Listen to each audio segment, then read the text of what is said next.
This is perfectly normal. I think a lot of people know about Puff the Magic Dragon as a concept, or more specifically, they're familiar with the song that was released by Peter, Paul, and Mary in 1963. Puff the Magic Dragon, live by the sea. Sing it with us. I don't think it was necessarily considered a children's song at the time it was released. I think it was heavily considered a folk song, but over the years it's become a popular children's song and it's been heavily utilized in pop culture. Puff the Magic Dragon, live by the sea. A sort of rumor developed that the song was actually about smoking weed. Some people think that to puff the magic dragon means they're really But the original author says that that's not the case. It's actually just a Peter Pan-esque tale of growing up. Puff the Magic Dragon also became an animated TV special in 1978. And this cartoon is one of those things that's always just kind of rattled around the inside of my head like a loose marble. Puff the Magic Dragon. Was it real? Did I make it up? Is it actually as disturbing as I remember? Well, today you'll find out. My dad used to work on the side as a computer repairman when I was a kid, and sometimes on the weekends he would go into work at this local electronics repair shop. And on occasion he would bring me into the shop with him while he was working, and I would just sit in a room in the back surrounded by these stacks of computer parts and one TV. I probably didn't need to mention any of this. I could have just told you that I watched this movie and you would have just accepted it. You wouldn't have been like, oh yeah, but how many jobs did your dad have? And I remember watching a cartoon movie on VHS about Puff the Magic Dragon encountering an Isle of Sneezes. I was wrong about two things. First being that it wasn't a movie, it was a half-hour TV special. It probably just felt like a movie because it seemed like I was in that back room for hours. And two, I always thought that it was called Puff the Magic Dragon and the Isle of Sneezes.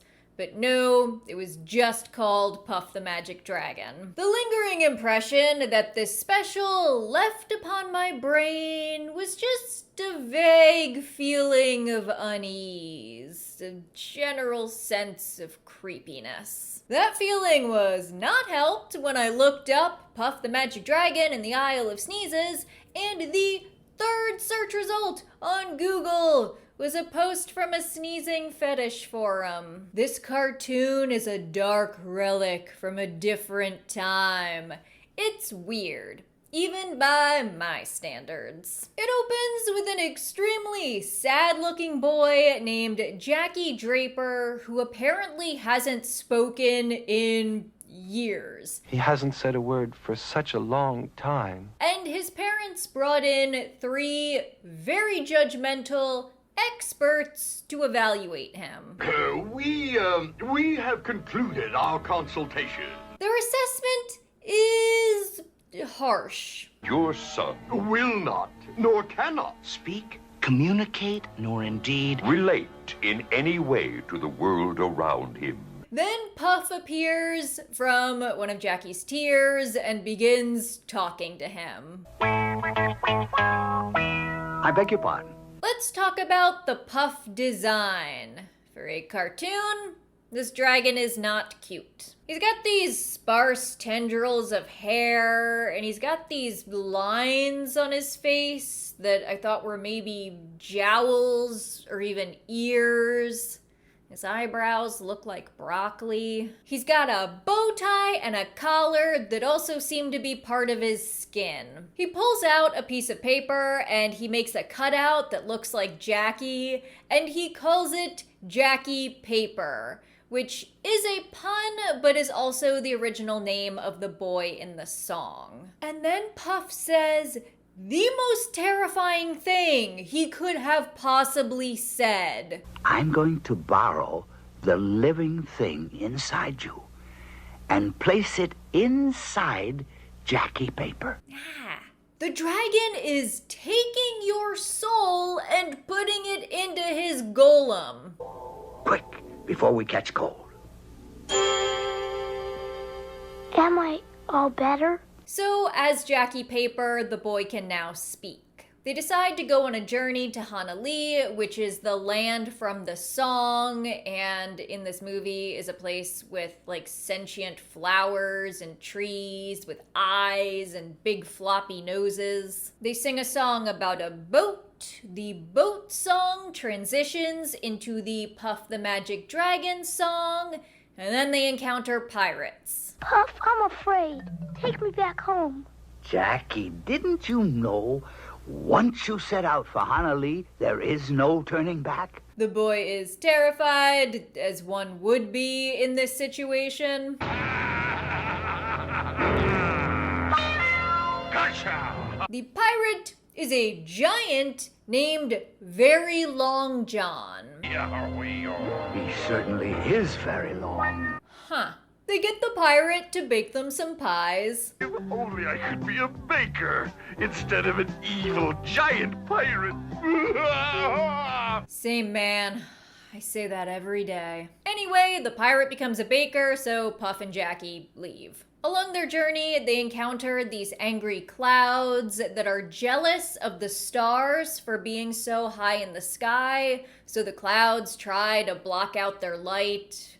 There's a lesson there. Like all small-spirited and stupid beings, they believe that they can deny beauty by hiding it. A star falls and lays in the boat, dying and whimpering. But she's not dead, Puff. She wants to talk, but can't. No, that's not disturbing at all. Listen to them. They're always happy when a star dies. Then there's another lesson about self-confidence and making an effort, but ultimately Jackie is able to get the star back in the sky, so it lives. They end up in a nightmare version of Hanali that's somehow even creepier than the previous version that had trees with vaguely phallic noses. Okay, they start to figure out what's wrong with the island. Now down low, get on your kneeses. You are now on the Isle of the Living Sneezes. I knew the Isle of Sneezes phrasing was somewhere in this. And this is what a living sneeze looks like. Are you a living sneeze, sir? What do I look like? A hiccup? By the way, I don't think that the people on the sneezing fetish forum were attracted to these sneezes. I think they're just attracted to sneezing and thought that this was funny. Jackie tries to tell them that they're trespassing. Do you realize you're trespassing? So what? But why do you ruin things? Hey, another thing that I say to myself every day. The sneezes are so awful because they feel uncomfortable. But why are you uncomfortable?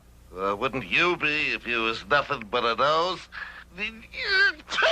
All stopped up and red and sore. Puff sends Jackie home. He knows that Hanali is no good for Jackie like this, so he just insults Jackie until he goes away. I've all I can do to put up with the sneezes.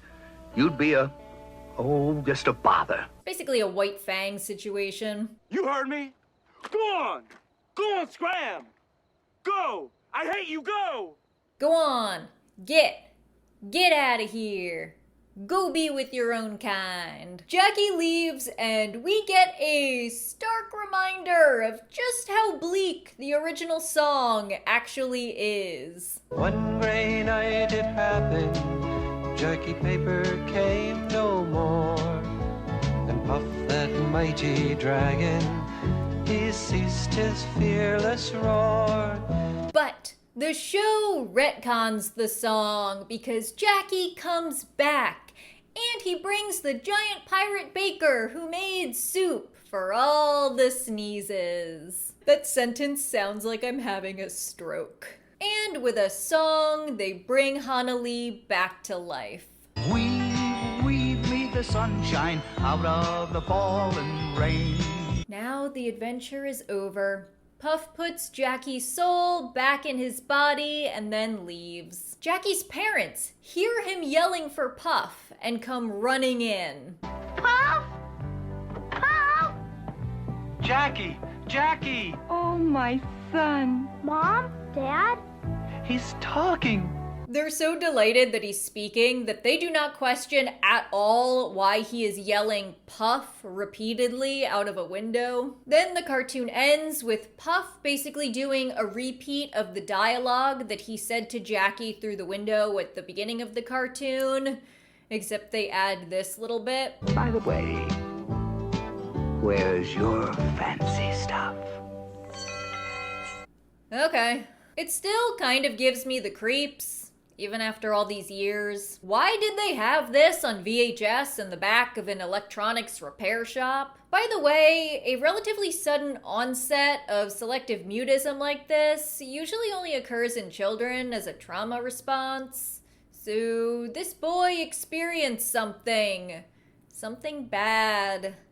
And they never tell us what it is. This boy does not seem to have received any sort of help that he very clearly needs and had to resort to some sort of maladaptive daydream coping mechanism in order to try and repair his own mind. In conclusion, Puff the Magic Dragon is even more disturbing than I remembered. Thank you for joining me on this unsettling jaunt down memory lane. Since I don't think I should end the video on that note, I'll add that Peter, Paul, and Mary's original Puff the Magic Dragon song was based on a poem written by a man named Lenny Lipton in 1959. And Lenny's poem was inspired by another poem published in 1936 and written by a man named Ogden Nash. That poem was titled The Tale of Custard the Dragon. There is a pirate in the original poem. The dragon eats him alive and nobody really cares. And the rhyming in the poem is pretty bad. However, the Lenny Lipton poem was never actually published. The story goes that Lenny was writing the poem in college on a friend's typewriter, and then he just left it there. Then the friend's roommate came home and found the poem. And that roommate was Peter Yarrow, later to be the Peter of Peter, Paul, and Mary. After Peter, Paul, and Mary recorded the song, they tracked down Lenny Lipton to make sure that he got both songwriting credit and royalties. There are a surprising number of works out there that add another verse to Puff the Magic Dragon, wherein Jackie grows up and has a daughter, and then that daughter goes and seeks out Puff in Hanali so they can continue having adventures together. There. That is a much nicer video ending. Now I can take off this hat. I've killed a dragon and now I wear its skull upon my head. Puff the magic dragon lived by the sea. Great song. Yeah,